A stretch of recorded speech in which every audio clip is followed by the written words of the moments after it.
আপনাদেরকে একটু জানিয়ে রাখতে চাই, আমাদের এ পর্যন্ত যে ফান্ড আমাদের কাছে এসে পৌঁছেছে, আপনারা সাংবাদিক ভাইরা বারবার আমাকে প্রশ্ন করেছেন কত টাকা এসেছে।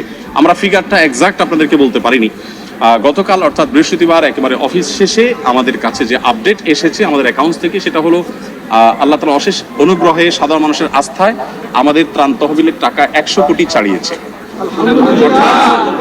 100 কোটির বেশি ফান্ড আমাদের কাছে চলে এসেছে। আনন্দের সঙ্গে জানাচ্ছি যে আসুন্নাহ ফাউন্ডেশন এবারে 2024-এর ভয়াবহ বন্যায় ক্ষতিগ্রস্ত মানুষদের পাশে দাঁড়াবার জন্য শুরু থেকে আমরা চেষ্টা করেছি। রাত দিন এখানে কাজ চলছে। আপনারা দেখতে পাচ্ছেন আমাদের পেছনে যে কার্যক্রম, এই কার্যক্রম সারাদিন চলছে, রাতভর চলছে এবং আমাদের আজকে 10ম দিন চলছে কাজের। আর এই জায়গাতে 8ম দিন, গত শুক্রবার থেকে আমরা শুরু করেছি। এই জায়গাতে আমরা এই 8ম দিনে কোন জায়গায় দাঁড়িয়ে আছি, আপনারা যেহেতু এসেছেন আমরা আপনাদেরকে একটু আপডেট দিতে চাই। আমরা এ যাবৎ চাল কিনেছি, ত্রাণ সামগ্রী হিসাবে চাল কিনেছি আমরা 998 মেট্রিক টন, যেটাতে আমাদের খরচ হয়েছে 5,55,80,000 টাকা। আমাদের ডাল কেনা হয়েছে 200 মেট্রিক টন, যেটাতে খরচ হয়েছে 2,03,60,000 টাকা। আমাদের লবণ কেনা হয়েছে 112 তেল কেনা হয়েছে 200 মেট্রিক টন, সেটাতে খরচ হয়েছে 3,15,40,000 টাকা।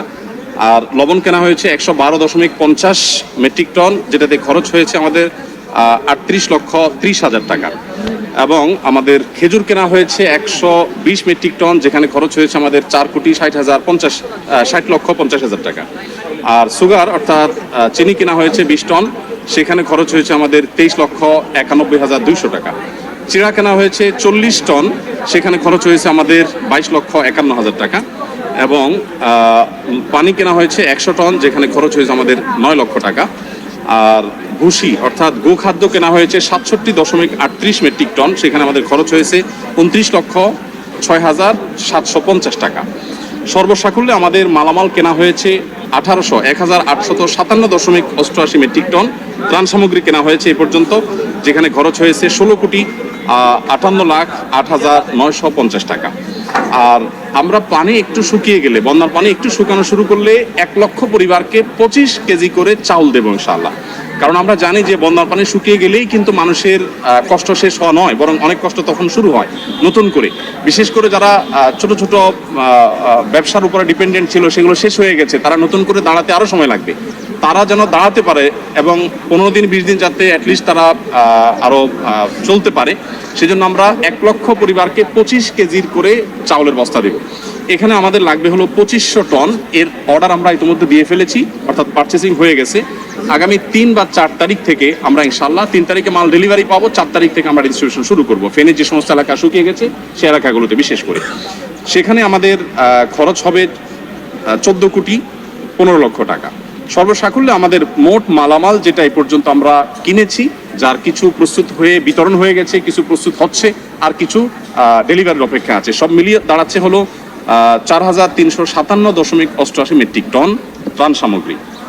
এবং এ পর্যন্ত এই ত্রাণ সামগ্রীর পেছনে আমাদের যে খরচ হয়েছে সেটা হলো 30,73,08,950 টাকা।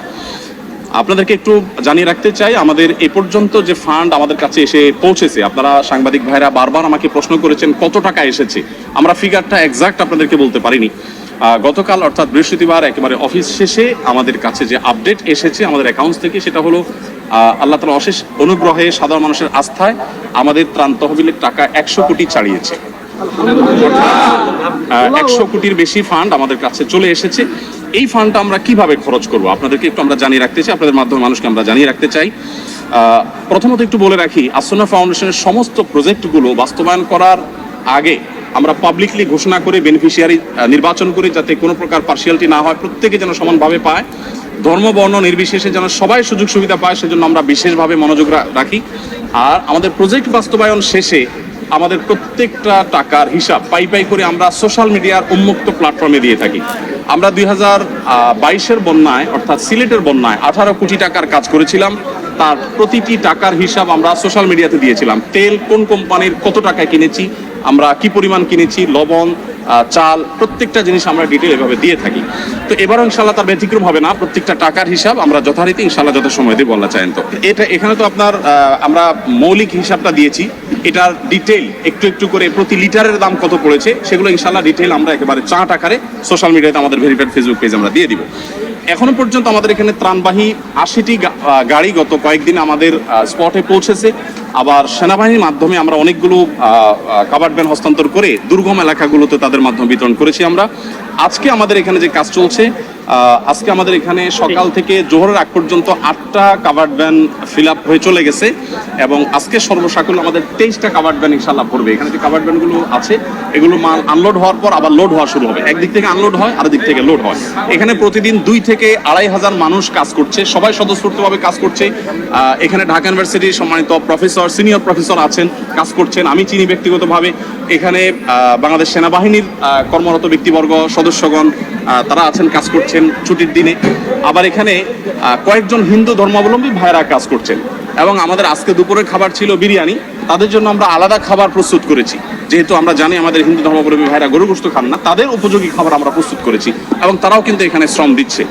আমাদের একজন অটো রিক্সা চালকের সন্ধান আজকে আমরা জানতে পেলাম যে তারা থেকে আমাদের ইউনাইটেড ইউনিভার্সিটি ওই জায়গা থেকে এখানে কেউ ত্রাণের কাজে আসছে বললেই তাদেরকে ফ্রি তিনি আনা নেওয়া করছেন। তিনি আমাদেরকে বলেনও নাই, প্রকাশও করতে চান না, কিন্তু সামহাও আমরা জেনে গেছি।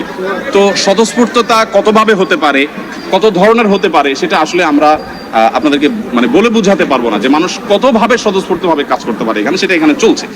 তো আমরা একটু আপনাদেরকে জানিয়ে রাখতে চাই যে যত টাকা আমাদের কাছে এসছে এবং এক্সপেক্টেড আরো যে টাকা আসবে, আমরা কিছুদিনের মধ্যে ইনশাআল্লাহ আমাদের ফান্ড ক্লোজ করবো, অর্থাৎ এই তহবিলে আর আমরা ডোনেশন সংগ্রহ করবো না। আমাদের প্রত্যেকটা প্রজেক্ট বাস্তবায়নের ক্ষেত্রে আমরা এই নীতিমালা ফলো করি, একটা নির্দিষ্ট সময়ের পর আমরা বলে দেই এই প্রজেক্টে আর কোনো টাকা দেওয়া যাবে না, আমরা অফ করে দেই, কারণ আমাদের একটা প্ল্যান থাকে, প্ল্যান অনুযায়ী আমরা সাধারণত কাজ করে থাকি।